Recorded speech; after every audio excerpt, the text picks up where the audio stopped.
Our next speaker is, you may have heard of him recently, he's been around.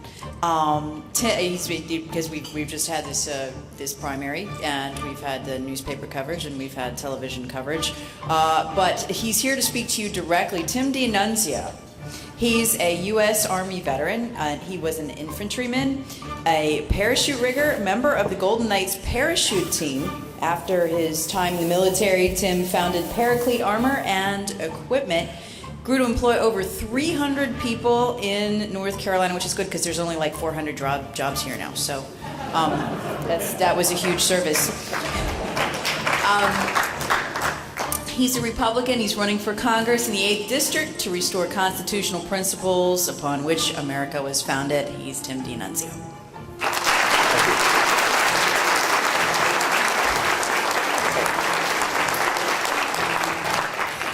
I want to start with my standard disclaimer. I'm not a politician, and what you'll realize as I start to talk is that I'm not a polished speaker. And what you're going to hear is just an average guy, but then again, that's what our country was founded on. Citizens who came from everyday life and went forward and served our country, and in a time of need such as we're in, I think we need a lot more people to come from everyday walks of life and move forward and take up the challenge and go become citizen legislators. And Now on to what I'm going to talk about. First, I want to tell you a little bit about myself, and then the main focus of my address tonight is going to be on the two possible directions that our country could take from here. And to start with, I'm not from North Carolina. I'm from Philadelphia, and like so many people down in Cumberland County, Hope County area, I joined the military back over 30 years ago and came to Fort Bragg, where I was a parachute rigger and an infantryman, and I jumped out of airplanes. I was on the Golden Knights parachute team and have thousands of jumps, and actually, just a little aside, I still jump. And so I did my time in the military and was discharged, and as I said, I was a parachute rigger. So what did I do? I knew how to sew, so I started a sewing business in my living room, thanks to my wife letting me do it, and started a business in my living room and grew it over many years to where it eventually employed 350 people. And I sold it off in 2006. As I said, I'm a veteran. My wife is also a veteran. We have 6 children. My oldest son is a veteran of Afghanistan and the Iraqi wars. And so taking that forward, after I sold my company in 2006. I actually started another business. I currently own the world's largest indoor skydiving facility, and it's still located in Hope County. And I say all that and to get to my point. What is that? That's the American dream. I live the American dream. I started from a poor beginning in Philadelphia, and just through hard work and the opportunities that this country affords, I was able to increase and advance my position in life and became very successful. The reason I'm running is that I saw that American dream under attack. I saw our government ever expanding, ever regulating, ever taxing, ever growing to a point to where the American dream was not going to be there for my children and even more so for the generations to come. So that is why I stepped forward. I want to restore that opportunity. And so how do we do it? As I said, I'm a businessman, and in business, things get very simple. And there are always problems. They occur nonstop, and there's no way to eliminate problems from occurring. But what you do learn is there is a certain process for dealing with them.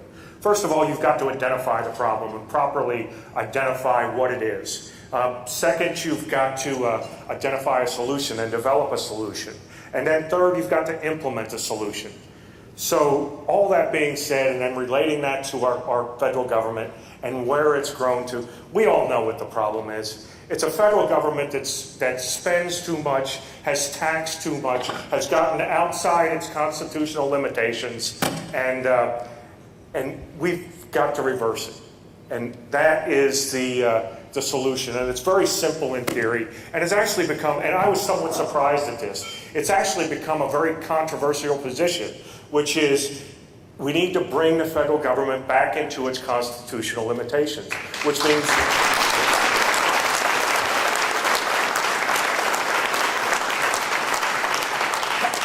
how do we do that? What would that solution look like?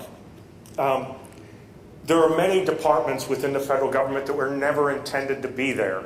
And if we want to look at a long-term solution, one that's actually going to have long-lasting effects and not just be a Band-Aid for right now, we have to look at dismantling those programs. We have to look at turning back things and other programs that were never intended to be part of the federal government, such as Social Security and Medicare and now health care. We have to cut those up and give them back to the states and let them be administered at a state level right now. And then moving forward, we need to make sure that future generations understand the importance of providing for their own retirement and their own health care. And that's the only way we'll have true security, or they will have true security, is when it's being handled by them and they're taking care of their own needs. So why has that become controversial?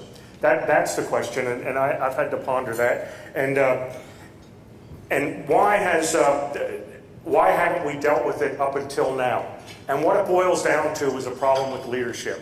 Those solutions in business that I talked about just a few minutes ago, one of the things we never looked at as a priority when we were solving problems, we never looked at our first priority being maintaining management. In other words, if the problem was in management, we replaced the management. And I'm here to tell you, it's time to replace management.